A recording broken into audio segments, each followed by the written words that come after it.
السلام علیکم خواتین حضرات، میرا نام جمیل احمد ہے اور آج کا میرا موضوع جو ہے وہ ایران امریکہ وار ہے۔ اسے تو کہنا چاہیے اسرائیل ایران اور امریکہ وار، لیکن بیسیکلی یہ امریکہ اور ایران وار ہے۔ اب جو حالات ہیں، کافی لوگ سمجھ رہے ہیں یا جو میڈیا پہ آ رہا ہے کہ جو معاہدہ نہیں ہو سکا، جنگ ختم نہیں ہو سکی، لیکن میری جو ذاتی رائے ہے، بالکل میری ذاتی رائے ہے اور وہ بھی میں آپ سے شیئر کرنا چاہتا ہوں۔ وہ یہ ہے کہ جنگ کس طرح سے شروع کی گئی اور کس طرح سے لڑی جا رہی ہے، اس کا ہمیں جائزہ لینا ہوگا۔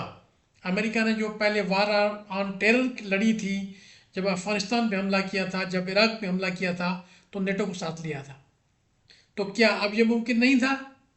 ممکن تھا، بالکل ممکن تھا، لیکن امریکہ یہ وار نیٹو کے ساتھ لڑنا نہیں چاہتا تھا۔ اس وار شروع کرنے سے پہلے ایسا رویہ اختیار کیا گیا کہ نیٹو ممالک دور رہیں، ان کے خلاف باتیں کی گئیں اور ان کو دور کر دیا گیا اور ان کو اس وار میں جو ہے شامل نہیں کیا گیا۔ کیوں نہیں کیا گیا؟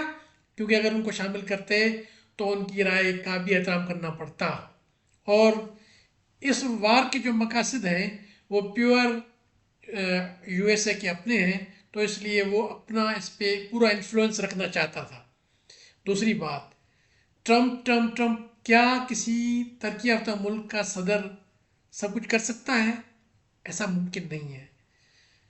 ان کو جو انفارمیشن دی جائے گی اسی کے حساب سے وہ فیصلہ کرے گا۔ اب ہوگا یہ کہ پھر یہ سارا ملبہ ٹرمپ پہ ڈال دیا جائے گا، وہ الگ بات ہے۔ لیکن اس جنگ کا کیا ہونے والا ہے، اس کے مقاصد کیا ہیں اور امریکہ نے کتنا کچھ اپنے ٹارگٹ اچیو کر لی ہیں، ایران کے لیے کیا ہونے والا ہے، تو ان باتوں پر ہمیں غور کرنا پڑے گا کہ اب نیٹو کو الگ کر دیا، یورپینس سے الگ ہو گئے، اب امریکہ اپنی جو ہے مفادات کو سامنے رکھ کے اس کو اختتام تک پہنچانا چاہتا ہے۔ پاکستان میں اتنا بڑا جو ہے وہ رکھا گیا، جو ہے تصفیے کے لیے جو میٹنگ رکھی گئی، اس کی وجہ کیا ہو سکتی ہے؟ اس لیے کہ اسرائیل کا اس پہ کوئی اثر نہ ہو، کوئی سے نہ چلے، اس لیے انتخابی پاکستان کا کیا گیا، اور اس سے لگتا ہے کہ تصفیہ ہو جائے گا یا ہو چکا ہے یا ہونے والا ہے۔ لیکن جس طرح جنگ لڑی جاتی ہے اس طرح اس سے اختتام پہ بھی طریقے سے پہنچایا جاتا ہے۔ اب جو سب سے بڑا مسئلہ ہے وہ اسٹریٹ آف ہارمز پہ، اب کیا بھی اس کا اوچار آپ لے لیں، لیکن اس پہ جو تسلط ہے ایران کا، اب امریکہ کیا کرنے جا رہا ہے؟ وہ خود اس کو اور زیادہ بند کرنے جا رہا ہے۔ تو اس کا مقصد کیا ہوگا کہ امریکہ بھی نہیں چاہتا کہ یہ کھلے، بھلے ایران کو اس پہ تسلط حاصل ہو۔ اور دوسری اہم بات، سب سے پہلے جب یہ ایران نے اسٹریٹ آف ہارموز کو بند کیا تھا، تو آپ یاد رکھیں کہ ٹرمپ نے دعوت دی تھی سب کو، یورپی ممالک کو، کہ آئیں اور اسے کھلوائیں۔ اسے کنفرم کرنا تھا کہ کوئی آنے والا تو نہیں ہے۔ جاپان کی جو وزیر اعظم جب تشریف لائی تھی تو ان کے ساتھ اتنا حد تک اتنا رویہ کیوں اختیار، ایسا رویہ، منفی رویہ کیوں اختیار کیا گیا تاکہ وہ بھی ہیلپ نہ کریں؟ برطانیہ کے ساتھ ایسا رویہ کیوں اختیار کیا گیا تاکہ وہ بھی ہیلپ نہ کریں؟ وہ نہیں چاہتے تھے کہ اس کی پلاننگ پہ وہ اثر انداز ہوں، تو اس لیے سب کو دور رکھا گیا۔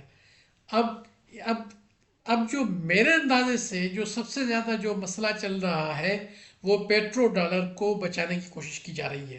اگر پیٹرو ڈالر کو نہیں بچایا جا سکتا تو کم از کم وہ چاہتے ہیں کہ پیٹرو یوان جو ہے وہ نہ ہو جائے شروع۔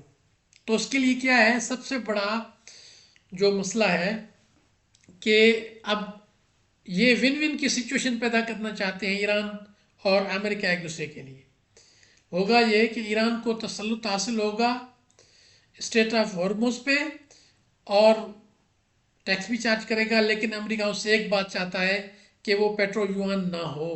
وہ جو بھی، اگر پیٹرو ڈالر نہیں ہو سکتا مثال کے طور پر، پیٹرول ڈال نہیں ہو سکتا تو کرپٹو میں ہی ٹیکس لیا جائے اور یا سیل کیا جائے۔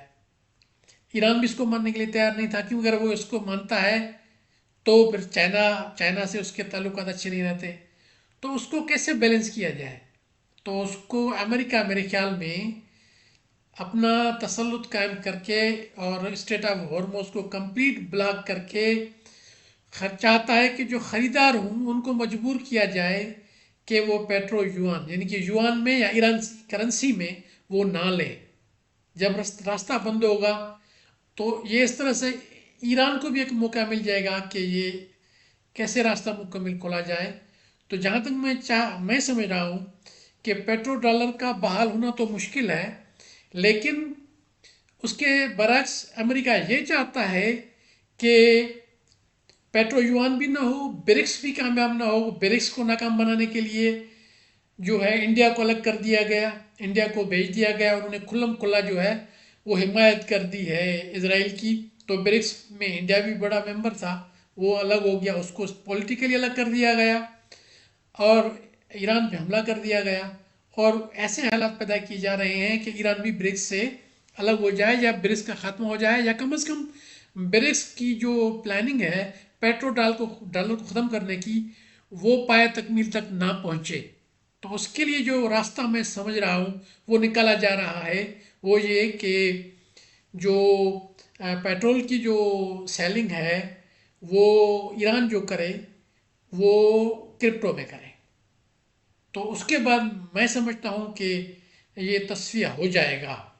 باقی اسرائیل جو ہے وہ تو زیادہ تر ڈیپینڈنٹ ہی امریکہ پہ ہے، وہ خود اپنے طور پر تو کچھ نہیں کر سکے گا۔ تو بہرحال ایران وار کا تو میں سمجھتا ہوں خاتمہ ہو جائے گا۔ باقی جو ہے فلسطین کا ایشو ہے اس کے لیے تو ابھی کچھ نہیں کہا جا سکتا۔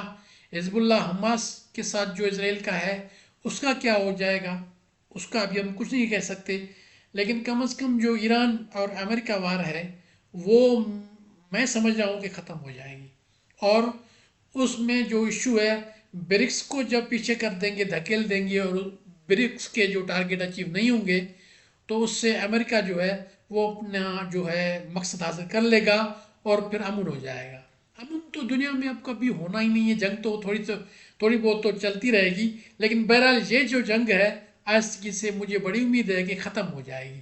اب یہ میری رائے ہے اور آپ اپنی رائے کا اظہار کریں، آپ کا کیا خیال ہے کہ تصفیہ ہو جائے گا، جنگ امن ہو جائے گا، نہیں ہوگا، یا جو ہے زیادہ تر جو ہے امریکہ ہے وہ نیوکلیئر ڈیل پہ جو ہے وہ جو پریشر ڈالے گا؟